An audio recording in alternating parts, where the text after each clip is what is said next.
My name is Jennifer. I'm married to Robert. Robert has a younger brother named James, who's 3 years apart from him. The woman that James brought home as his future wife turned out to be incredibly inappropriate. Hey, I'm getting married. James looked genuinely happy when he said this and introduced us to his fiancée. Hi, I'm Elizabeth. Nice to meet you. Elizabeth was a flashy dresser, decked out in designer brands. Her makeup and nails were bold, making her a little intimidating at first glance. But after talking to her, we found her to be outgoing and charming. We were genuinely happy for brother-in-law's marriage. Robert's parents have both passed away. His mom died when he was in 7th grade, and his dad died 2 years ago. So neither Robert nor brother-in-law have parents anymore. I bet Mom and Dad are celebrating your news up in heaven, said Robert. Look, I've been depending on you for so long, Robert. I don't expect that to change once we're married. Brother-in-law added. Don't say that, or I'll be taking care of you forever. Ha! Robert replied, both of them laughing joyfully. They had always been close brothers who discussed anything and everything.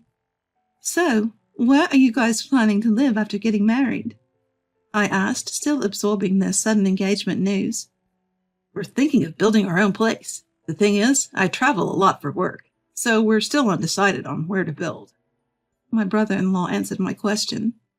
Since he often had to travel for work, he had a tough time deciding where to live. We don't have reliable parents to lean on. If we live near each other, we can help one another if something happens.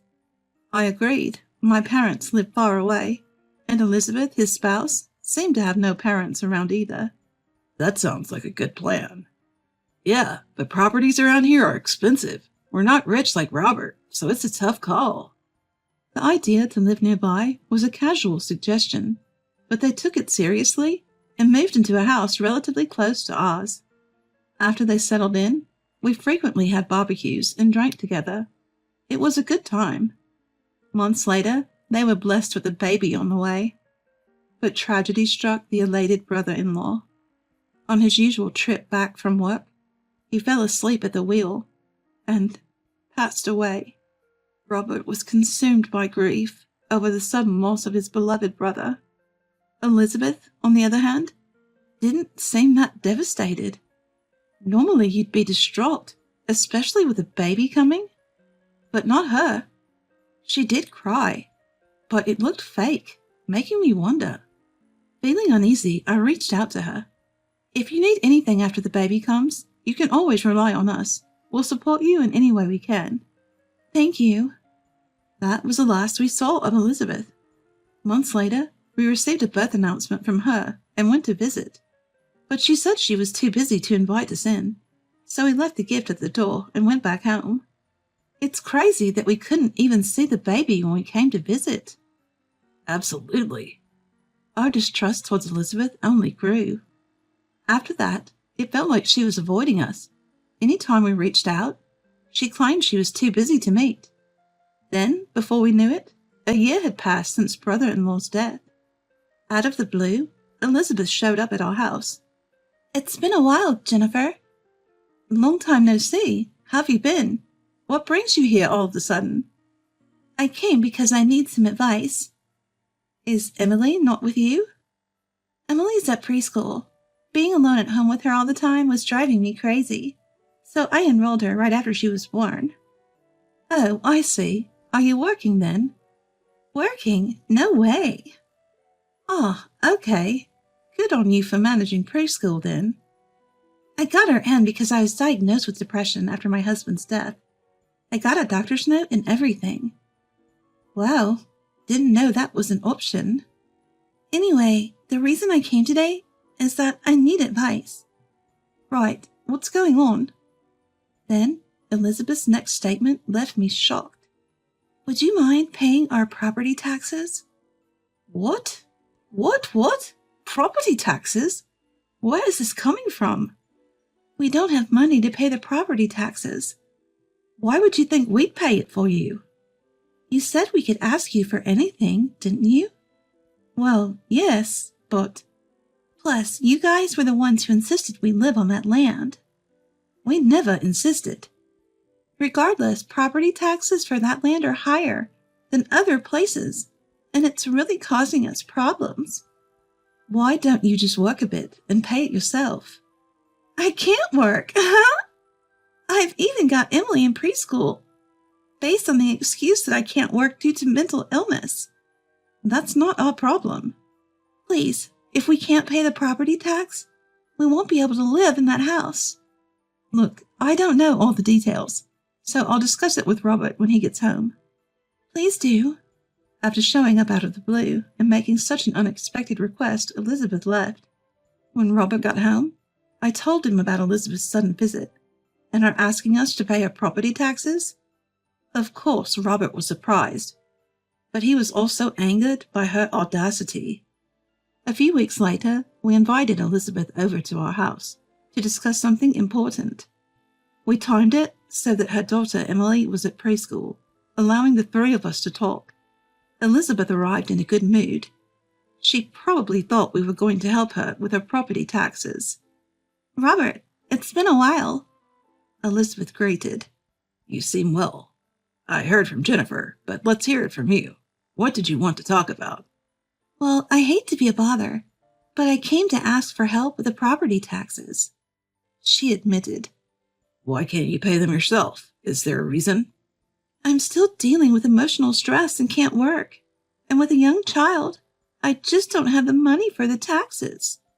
So, you can't handle unexpected expenses? Exactly. The property taxes are way too high. After all, it was you guys who decided we should buy that house on that land, so it's your responsibility too. Help us out. Why don't you have the money in the first place? I'm a single mom. It's tough. Survivor's benefits alone don't cut it. I'm barely making ends meet and can't handle sudden expenses like taxes. You're lying about not having money, Robert retorted. I'm not. I lost a breadwinning husband. Are you out of touch with reality?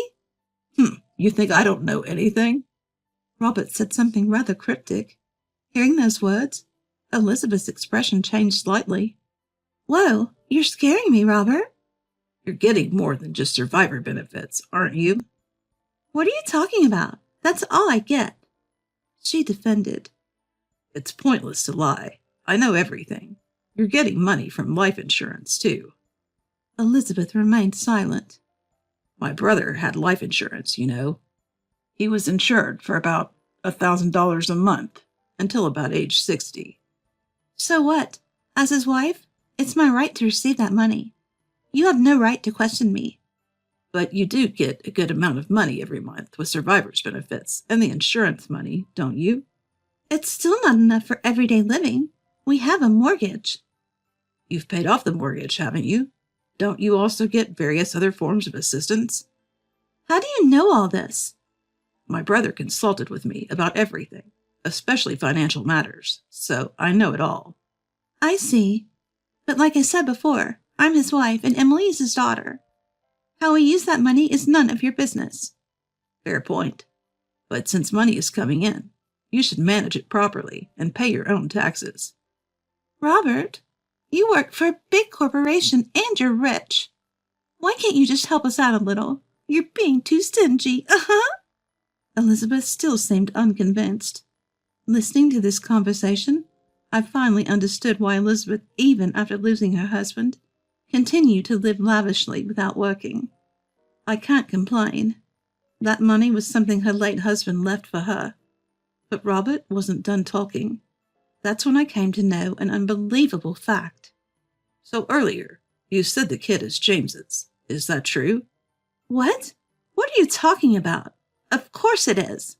Well, that's good. Because if it's not, we have a big problem.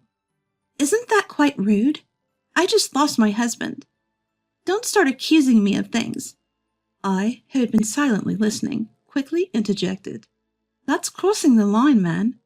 But Robert continued. You see, my brother consulted me when he found out about the pregnancy. What about? He said that judging by the due date, there's no way the child could be his. What do you mean?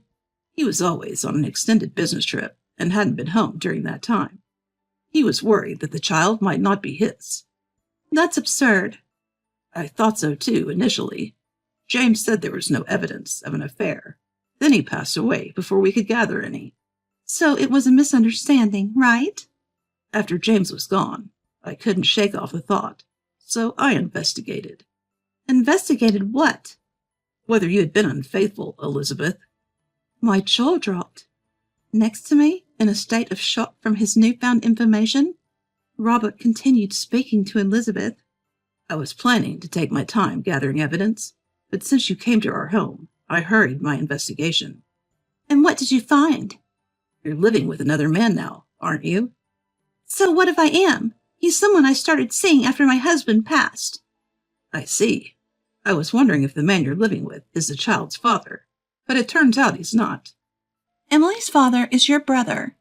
Do you have any proof? Sorry to say, I approached Emily and the man at the park and got a single hair strand from their clothing. That's creepy. I do feel a bit guilty, but it's for my brother. And what did you do with it? James is no longer with us, so I submitted the hair along with mine for a DNA test.